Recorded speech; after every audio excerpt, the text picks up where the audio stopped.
یہی علماء جو اسمبلی میں بیٹھے. اور مولانا میں ایک مزے کی بات آپ کو سناؤں.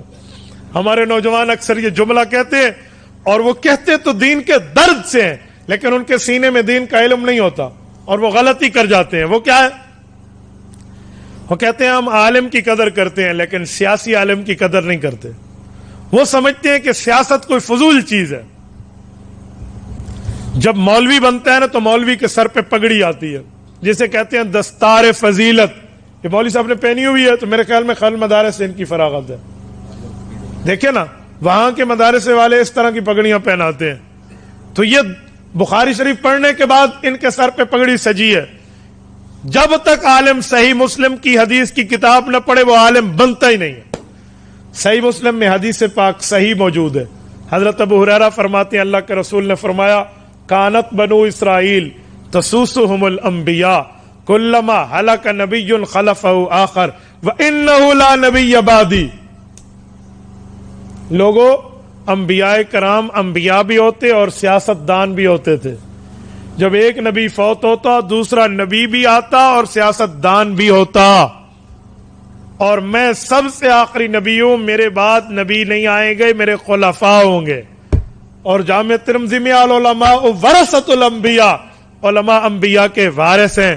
تو جب عالم نبی کا وارث ہے ہر چیز میں نا, مصلی نبی کی وراثت میں عالم کو ملا, ممبر نبی کی وراثت میں عالم کو ملا, نکاح جمعہ عید کا خطبہ نبی کی وراثت میں عالم کو ملا, نکاح طلاق غمی خوشی کے فتوے دینا نبی کی وراثت میں عالم کو ملا. تو سیاست بھی نبی کی وراثت میں عالم کو ملی ہے. ہم بڑے حیران ہیں, مصلی کے لیے تو داڑھی والا ڈھونڈتے ہیں, ممبر کے لیے تو دیندار عالم ڈھونڈتے ہیں, نکاح طلاق جنازہ غمی خوشی کے لیے تو علماء ڈھونڈتے ہیں, سیاست کے لیے کسی وڈیرے جاگیردار اور دنیا دار کو ڈھونڈتے ہیں. کیوں؟ یہ نبی کی وراثت نہیں ہے, یہ پیغمبر کی وراثت نہیں ہے, اس کا نبی کی وراثت سے کوئی تعلق نہیں ہے. یار یہ سیاست بھی تو نبی کی وراثت ہے.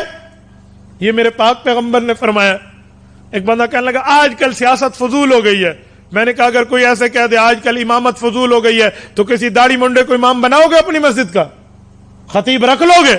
کہتے نہیں. میں نے کہا پھر نہیں, حضور پاک کے دور کو 14 سال گزر گئے ہیں اسی لیے سیاست فضول ہو گئی ہے. میں نے کہا پھر امامت اور خطابت بھی فضول ہو گئی ہے, 14 سال گزر گئے. تو اگر وہ محفوظ ہے تو یہ بھی محفوظ ہے. وہ خدا کے بندے سیاست دین کا جزو ہے, سیاست شریعت کا حصہ ہے, سیاست اسلام کا پارٹ اور حصہ ہے. آپ کیسے کہتے ہیں یہ نہیں ہے؟ اور جس بندے نے اس میدان کو سنبھالا ہے وہ تو رسول اللہ کی وراثت میں سنبھالا ہے. تو کہتا ہے میں سارے مولویوں کو مانتا ہوں, سیاسیوں کو نہیں مانتا. اور تبلیغ کا مولوی تبلیغ سنبھالتا ہے تو حضور کا وارث ہے, اور یقیناً ہے. جہاد کا مولوی صحیح جہاد سنبھالتا ہے تو حضور کا وارث ہے. تدریس کا مولوی درس سنبھالتا ہے تو حضور کا وارث ہے. تزکیہ کا مولوی خانقاہ میں دلوں کو اللہ اللہ کرنا سکھانا اگر سنبھالے ہوئے تو حضور کا وارث ہے. سیاست جس عالم نے سنبھالی ہے وہ حضور کا وارث کیوں نہیں ہے؟ یہ تمہیں کس نے کہہ دیا یہ رسول اللہ کا وارث نہیں ہے؟ اور میں ایک جملہ کہتا ہوں, رمک کے مسلمانوں, دل کی تختی پر غور سے یہ بات ذہن میں رکھنا. یہ جو لفظ ہے نا کہ ہم مولویوں کو مانتے ہیں سیاسی مولویوں کو نہیں, یہ سب سے پہلے کس نے کہا تھا؟ اس دھرتی پر کس نے کہا تھا آپ جانتے ہیں؟ قادیانیوں نے کہا تھا.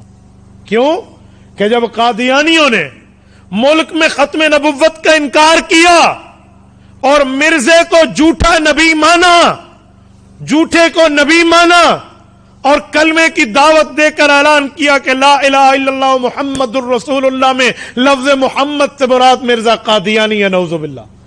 انہوں نے اعلان کیا کہ ہمارا نبی مرزا ہے, اس پر فرشتہ اترتا ہے جس کا نام ٹیچی ٹیچی ہے, اس پر سنسکرت زبان میں آیات اترتی ہے.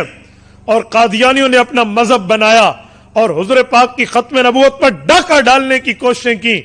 تو عطا اللہ شاہ بخاری امیر شریعت رحمۃ اللہ علیہ, اللہ اس کی قبر پہ کروڑوں رحمتیں نازل فرمائے, یہ میدان میں